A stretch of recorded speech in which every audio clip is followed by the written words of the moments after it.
The greatest battles aren't fought on the battlefield. They're fought in silence inside your mind.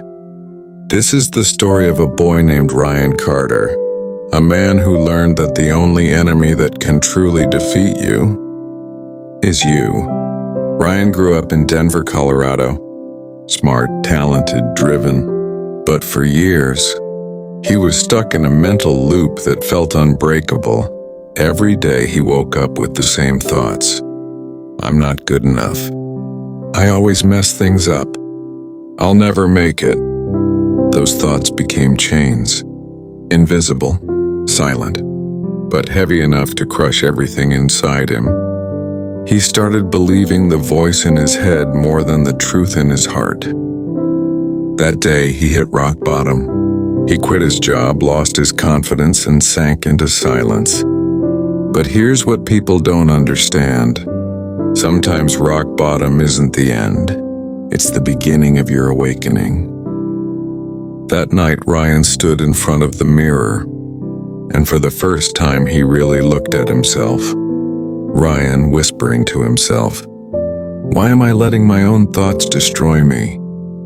Then something inside him snapped, not in anger, but in realization. If my mind can destroy me, then it can also rebuild me. He made a promise to himself to master his mind before his mind mastered him. He studied discipline. He started journaling every negative thought and rewriting it. I can't do this, and I will figure it out. I always fail. I'm learning faster than ever.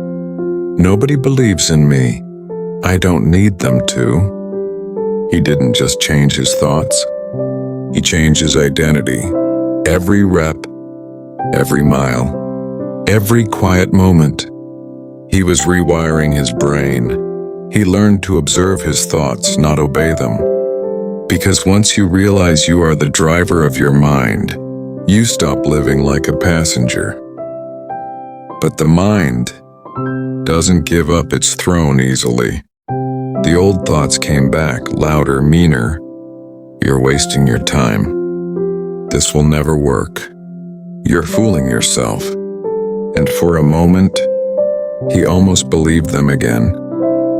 Then he remembers his new rule. My mind is my tool, not my master. He takes a deep breath. He stands up. He fights back again. Because strength isn't built when everything is easy. It's built when you face the same pain and rise anyway.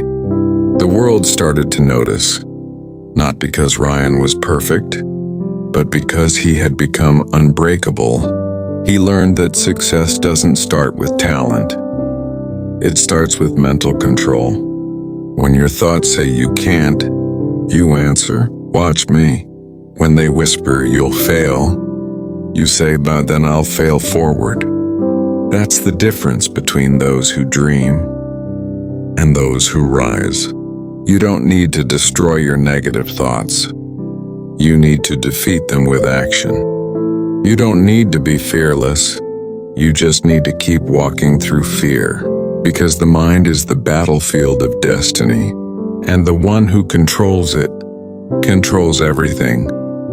So stop living as a victim of your thoughts. Stand up. Take control. Because if Ryan Carter can turn his pain into power, so can you. Control your mind, and you'll rewrite your future. If you can control your mind, you can control your destiny.